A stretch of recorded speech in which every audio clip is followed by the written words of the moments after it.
Hello tout le monde, je reviens aujourd'hui dans cette vidéo pour faire quelque chose que j'ai jamais fait, c'est-à-dire une revue, une analyse, je vais dire même plutôt une discussion autour d'un film qui est actuellement au cinéma au moment où je publie cette vidéo, qui est La Belle et la Bête de Bill Condon et qui est sorti le 22 février en France, le 22 mars pardon. C'est un film qui est adapté à partir du dessin animé de Disney qui est sorti en 1991 et qui retrace un conte type, c'est-à-dire un conte qui a été transmis oralement pendant des années, au même titre que Réponse ou Le Petit Poucet. Du coup, il en existe plusieurs versions de ce conte, mais dans la version Disney, l'histoire se déroule en France au XVIIIe siècle, dans une région qui pourrait être typiquement la Bavière. Voilà, c'est des spéculations puisqu'on n'a pas vraiment de date précise et de lieu précis donné dans le dessin animé. Je vais surtout me concentrer en fait sur la raison de l'existence de ce type de conte, qui est d'inculquer des choses aux enfants. Les contes types ont une morale, et l'idée est d'apprendre aux enfants des valeurs, ce qui est bien, ce qui est mal, etc. Du coup, je vais vous parler des valeurs qui sont véhiculées par le conte, par le dessin animé Disney, à travers les personnages, à travers le contexte de l'histoire, etc. Et je vais faire une comparaison avec ce qui est dit dans le film, qui lui sort en fait 26 ans après le dessin animé, et on voit que la société entre-temps a évolué, et que du coup il y a des choses qui ont évolué dans le film par rapport au dessin animé. Alors je tiens quand même à dire que, bon bah, comme tous les contes et comme tous les films ou les dessins animés, les situations et les personnages sont toujours caricaturaux. On ne retrouve pas ces personnages exactement dans la vie de tous les jours, mais je trouve ça intéressant quand même de voir qu'on a quand même des figures qui reviennent au cours de l'histoire. Donc je vais commencer avec un petit peu parler plutôt du dessin animé vu que c'est la base du film, et faire ensuite la comparaison. La morale de l'histoire de La Belle et la Bête, c'est que la vraie beauté de quelqu'un est une beauté intérieure et pas une beauté extérieure. Et il y a aussi toute une morale sur la rédemption, sur le fait que quand on a fait une faute, on peut se racheter et on peut être pardonné. Donc ça, on va dire que c'est la lecture niveau 0 de l'histoire et de ce qu'elle cherche à véhiculer. Il y a des personnages assez forts dans cette histoire. Belle, qui est le personnage principal. Ce qui est assez intéressant, c'est que c'est un personnage qui va à l'encontre de ce qu'on attend d'elle dans la société dans laquelle elle évolue. C'est-à-dire elle lit beaucoup, ce qui est pas normal dans le village dans lequel elle vit pour une femme de faire ça.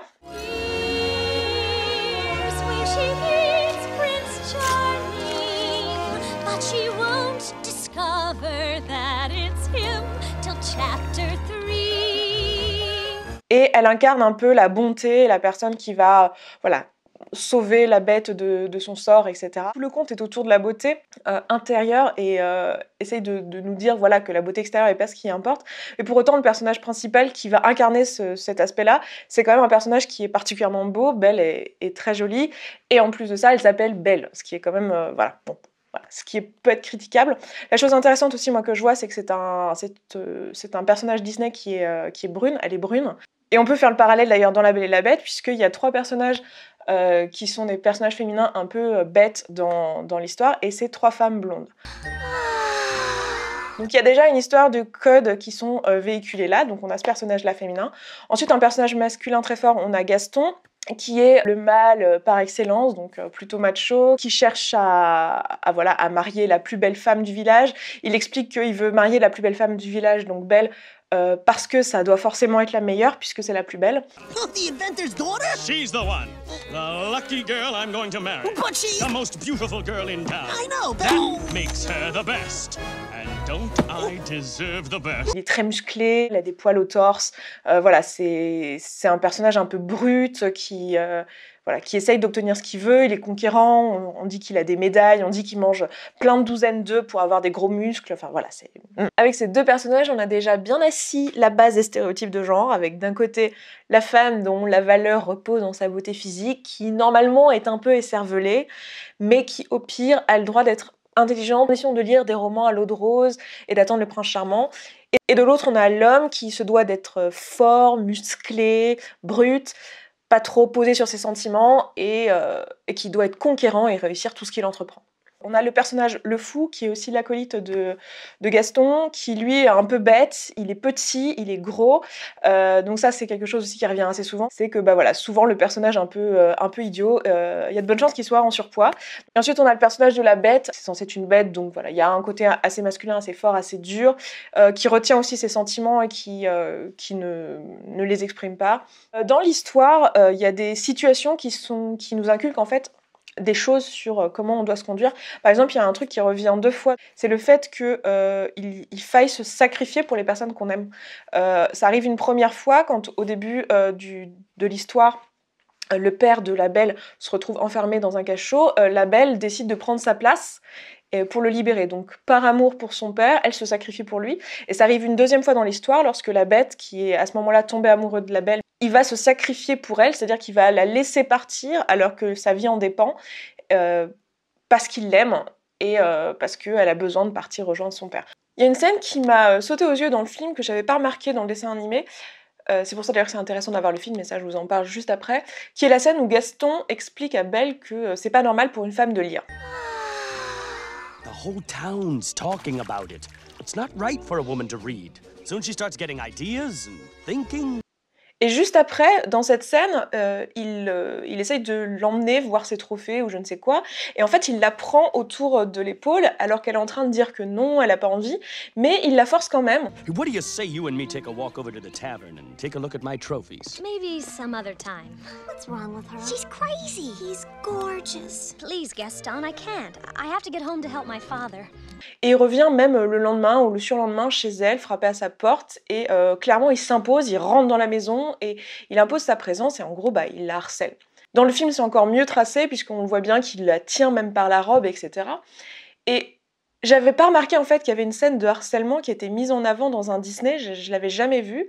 Alors effectivement Disney n'est pas du tout en train de cautionner ce comportement, parce que Gaston c'est le personnage méchant, c'est le personnage un peu idiot, il se comporte mal, on reconnaît dans le dessin animé qu'il se comporte mal et dans l'histoire en général. Mais mine de rien, ce qu'on est en train de dire, c'est qu'un homme viril, c'est quelqu'un qui fait tout pour obtenir ce qu'il veut, quitte à forcer une femme.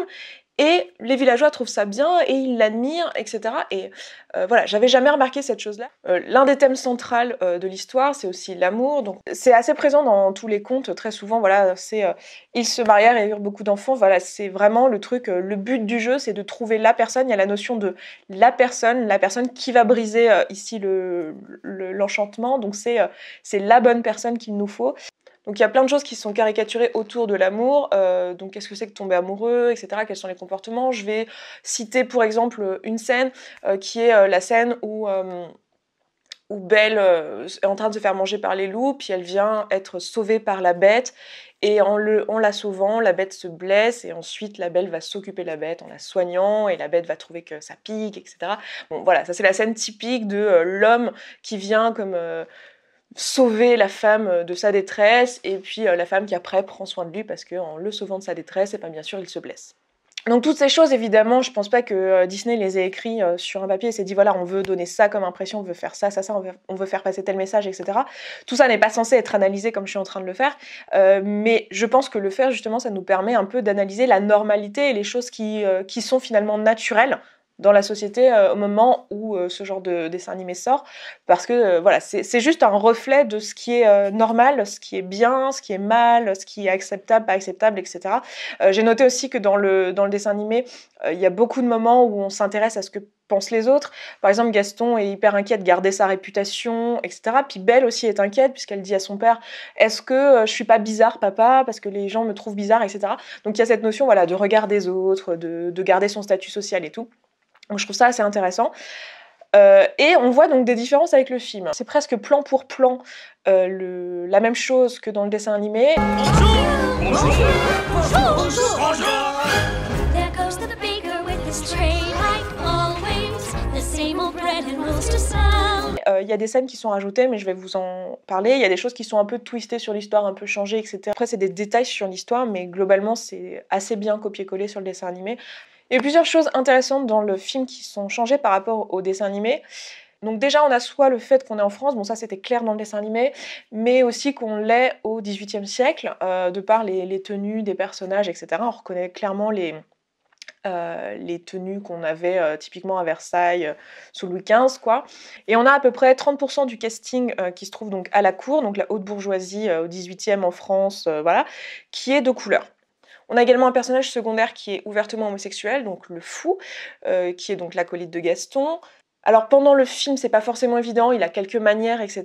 Mais ça devient évident et certain à la fin, lorsqu'on le voit danser avec avec un autre homme durant le bal de fin. Et on a aussi un personnage transgenre à un moment donné dans l'histoire. Donc pendant la bataille de fin, la garde-robe va attaquer 3 hommes avec des rubans, etc. C'est une scène qui existait aussi dans le dessin animé, mais elle était juste avec un seul homme. Et là, parmi les 3 hommes, il y en a 2 qui, comme dans le dessin animé, repartent en courant affolés parce qu'il ressemble à une femme. Et puis il y en a un des 3 qui est très content de ressembler à une femme et qui repart très en joie. Voilà.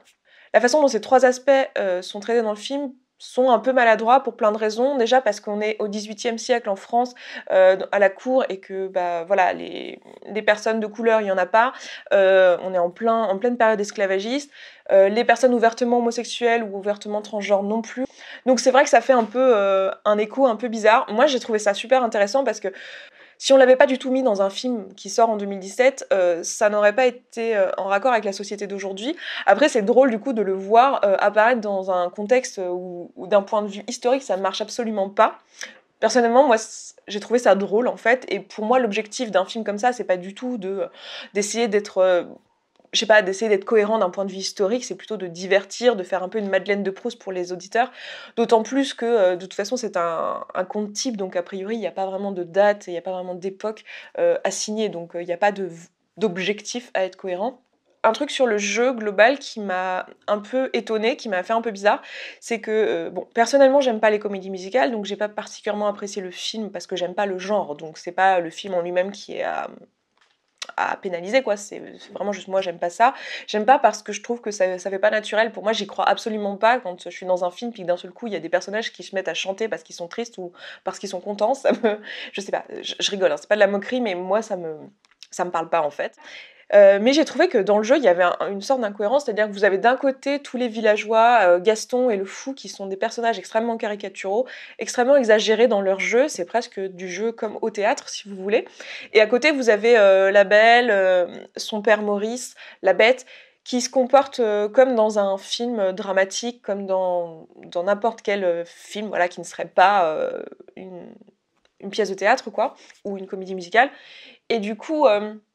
j'ai trouvé qu'il y avait une différence de niveau de jeu qui, moi, m'a sauté aux yeux. Après, ça m'aurait vraiment gêné si tous les personnages, genre Gaston, le fou, qui sont extrêmement stéréotypés, se seraient retrouvés à jouer normalement, avec beaucoup de sincérité. J'aurais trouvé ça m'aurait mis mal à l'aise. Là, c'est vrai que le fait que c'était un peu caricatural, ça faisait que le truc passait un peu mieux.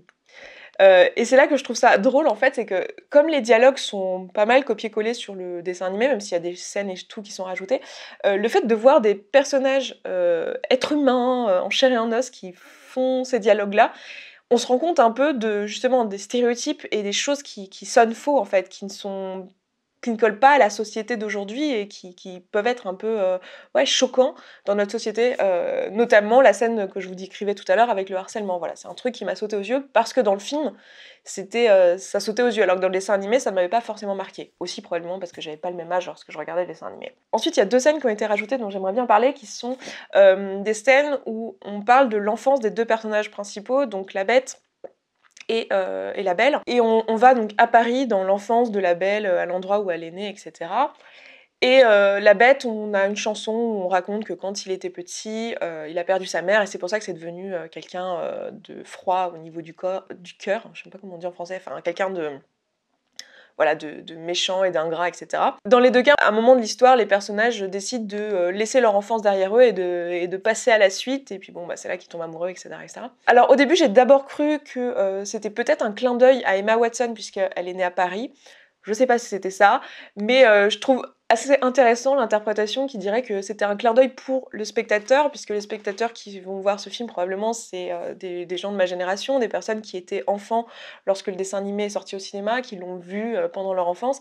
Et le fait de leur dire, bon bah voilà, maintenant il est temps de laisser l'enfance derrière soi et de passer à autre chose, je trouve ça plutôt sympa, donc voilà, j'ai envie de l'interpréter de cette façon-là. Il y a également une scène qui a été rajoutée, dont Emma Watson a dit dans une interview que j'ai pu voir qu'elle l'avait demandé. En fait, la Belle a l'idée, au moment où elle est au lavoir, de plutôt mettre ses vêtements dans un tonneau avec son savon et de l'accrocher à un âne pour que l'âne tourne autour du lavoir et que du coup ça fasse une machine à laver.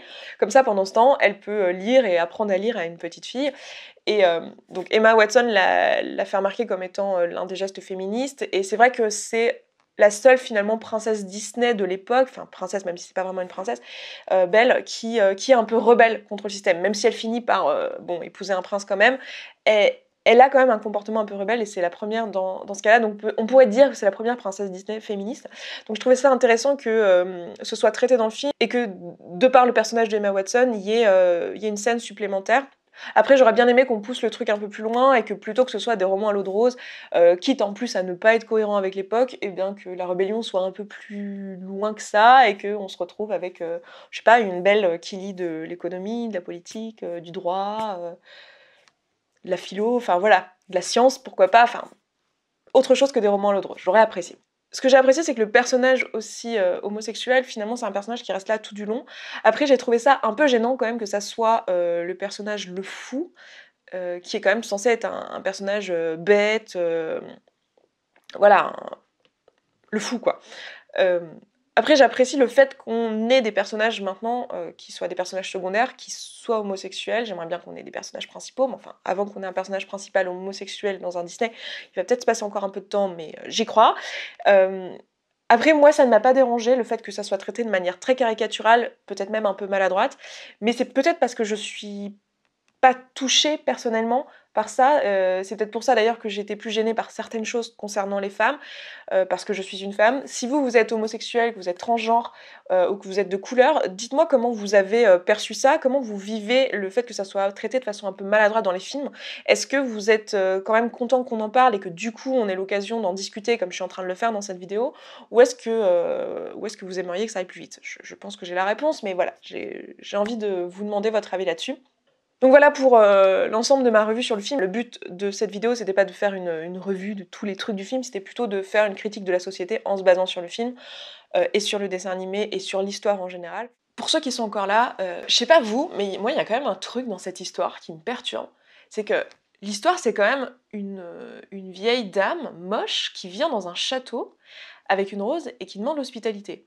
Et donc le prince, comme prévu, lui dit ben non, et elle insiste, elle dit « Attention, méfie-toi des apparences !» Et en fait, c'était une enchanteresse qui était déguisée en vieille dame, avec une rose à la main, qui faisait croire qu'elle était moche, pour piéger un prince. C'est pas vicieux.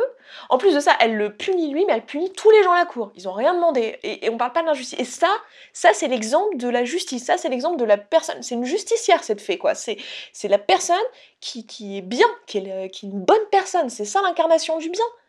Mais il faut pas s'étonner si on a une génération comme ça, là, qui est complètement fucked up, quoi. Des gens qui n'ont aucune notion de ce qu'est la justice, qui sont complètement vicieux, malveillants. Ouais. Moi je dis, si on est tous complètement tarés, c'est à cause de Disney. Hein. Si vous tombez là-dessus complètement par hasard, que vous ne connaissez absolument pas ma chaîne, je vous laisserai aller voir, mais je traite de sujets autour de la socio, du développement personnel, la connaissance de soi. Je fais pas mal de culture et de lecture aussi. Si ça vous intéresse, vous pouvez aller voir et vous abonner pour avoir plus de contenu. Et voilà, moi je m'arrête là, je vous embrasse et je vous dis à la prochaine.